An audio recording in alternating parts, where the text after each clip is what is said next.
Bonjour tout le monde, bienvenue à la salle de presse de la Commission. Good morning, everyone. Welcome to the Commission's press room for our daily briefing. Today's Monday, the 27th of May. It's a Monday that follows a weekend during which European democracy spoke with a loud voice across the continent. There was the highest level of participation in the European elections in the last 20 years, and we're very pleased about that. And I'm sure that you'll have a number of questions about that. In Lithuania, voters also went to the ballot for the presidential elections yesterday, and they elected Gitanas Nausėda to be their next president. President Juncker congratulates him to his victory, and a letter to the same effect will be signed by the president and go out soon.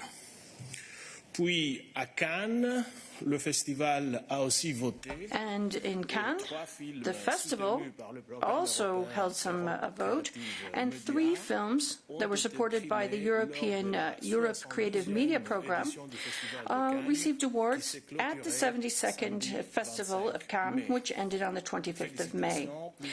So congratulations to the winners, and there are more details in our daily news of today. There was no vote at the Ice Hockey World Championship, but yes, there was a clear winner with Finland, another proud moment for Europe.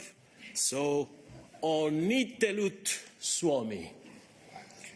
Then we also have visitors with us today who also didn't vote for the European elections because they are journalists from Kenya, Israel, Mauritania, and the Ivory Coast, who have joined us here in the press room and also brought some sun from their sunny countries. Welcome to the Commission. Then, finalement, pour demain, donc, mes annonces.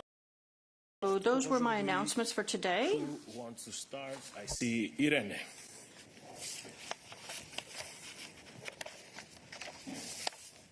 Irene Kostaki from New Europe. So, Margaritis, can we have the European Commission's take about the European elections and who is the winner, who is the clear winner, if there is any, of these elections, as the parties that mandated this commission failed to secure a majority? And if you can also provide us with a readout or any figures available about the European Commission's counteractions against the disinformation campaign throughout the electoral period. Thank you. Okay, the European elections were the tangible proof that European democracy is alive and well. The highest turnout in 20 years is testament to the active involvement of Europeans who are engaging, participating, and shaping with their vote the future of our Union. Here in the Juncker Commission, we have good reason to believe that this also reflects our hard work and record of achievements over the last 5 years. There is a pro-EU majority in the House, meaning that we can count on a constructive and engaged Parliament for the next institutional cycle.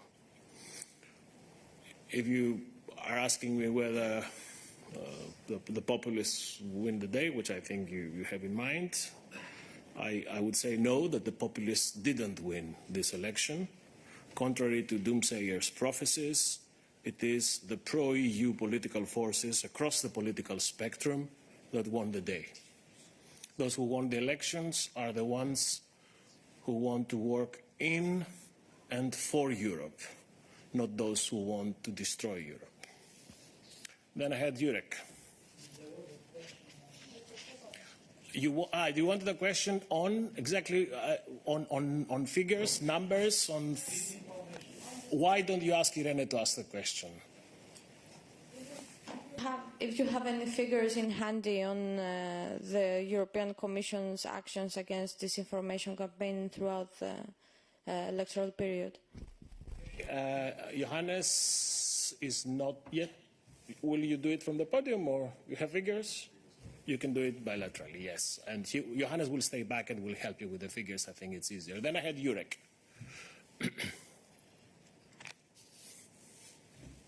Merci, bonjour Margaritis. Juste un petit commentaire. Thank you, Margaritis. Just a comment. I don't know if you want to comment on my comment.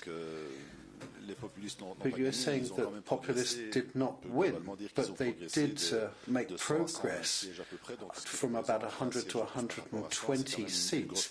So an extra 20 seats, that's a big move forwards. It's not going to block the parliament, of course, but I think to say that they didn't make progress is perhaps a bit limited.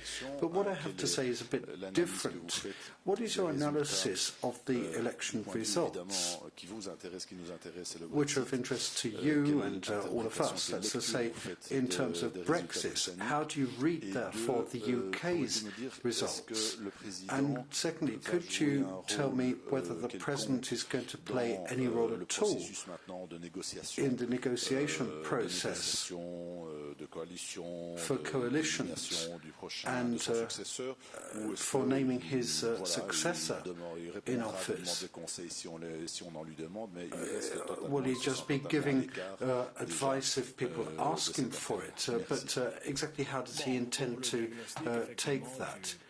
Well, as regards the diagnosis of the results, it's up to you to do your own diagnosis.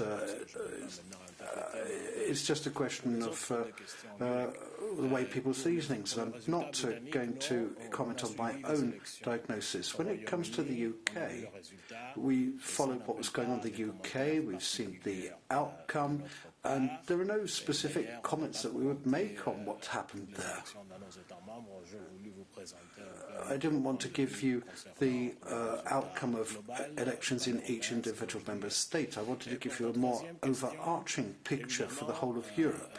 And on your third question, well, obviously, this Commission and our President are not part of the process of nominating and electing his successor. There's a dinner tomorrow, and that's for the heads of state and government. It's up to them to address this together with the newly elected European Parliament. As regards President Juncker, of course, he remains central to all European discussions and debates, if I can say that. When it comes to our institution, it is our institutional duty to play our role as set out in the treaties. These are the last days of our period of office, and obviously, therefore, it is part of our role to ensure that we have a smooth transition with the new team when it comes in. Follow-up question. Well, I am a bit surprised that you really don't have anything at all to say on what happened in the elections in the UK. Well, firstly, it's not a national election, but a European one that you've just been talking about. And also, I'd say that it does have to have some sort of political significance when it comes to the negotiations and the relationship between the UK and the EU, and in particular when it comes to Brexit. You've got to be able to read this. It's something which has really happened in politics. It's a reality. And you're part of that process. You're on the stage. Well, I'm not really surprised. I don't really understand exactly why you're so surprised about this. It's up to the UK to look at the elections in the UK. It's a result from the UK government. And for the UK political system, it's up to them to assess what happened, not to us. As regards Brexit, it's quite clear. What we've said there is that our only interlocutor is the government of the UK, which is currently, as you know, in the position it's in. You know what Mina said last Friday? President Juncker paid homage to Mrs. May's work and her role in the process as the UK Prime Minister. Georgi. Thanks, Margaritis. I wanted to follow up on disinformation. I mean, we discussed this issue so much, and disinformation was expected to be quite a problem. And that's why I'm hoping for an answer from the podium rather than spokesperson speaking to us privately after. I mean, if everything was okay, well, just say it. Thanks. Georgi, I think we discussed this extensively also last week, Thursday, I believe. I shared with you from the podium that we will not be sitting ducks in this wave of disinformation. You already saw that we reacted very clearly and forcefully, I would say, on a number of lies that have been floated around during the campaign. And we keep determined to work actively on this front through the architecture of the teams that we have in place, both here in the Commission and the European External Action Service. Then I remember you asking us if there was a peak or a spectacular wave, and I remember me answering, no, it was not spectacular, it was not dramatic, but it was real. And then I remember also asking me to say if it was usual or usual plus, and me replying that it was usual plus. That's what I have to say. Then I had Andres here in the front. Thank you very much, Margaritis. I would like to ask you two questions, actually. One is related to the Spitzenkandidaten.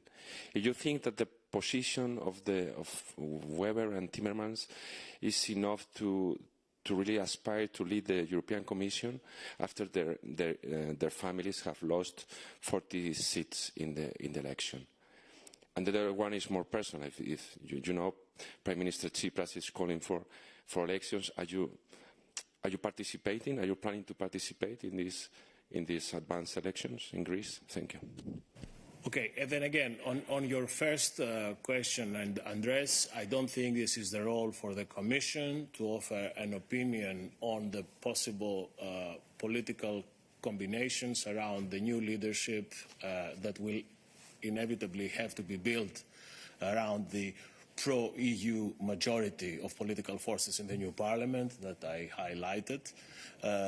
But, of course, this is not a secret that President Juncker, the College, back in February 2018 with our white paper, have been consistently defending and supporting the Spitzenkandidat system as an innovation that enhances political legitimacy in the European Union and associates a person that runs with a program and a campaign with the result and the elevation of this person to the presidency of the European Commission. So I do not have much to add. On the second leg of your question, I think that in this press room we only deal with facts, not with gossip. And I will keep it this way. Then, j'avais Nicolas à droite. Je voulais savoir, Nicolas Roveret de B2, je voulais savoir from B2, I wanted to know whether the European Commission has said anything about the profile of the future president of the European Commission. I've heard a bit more about the High Representative. So,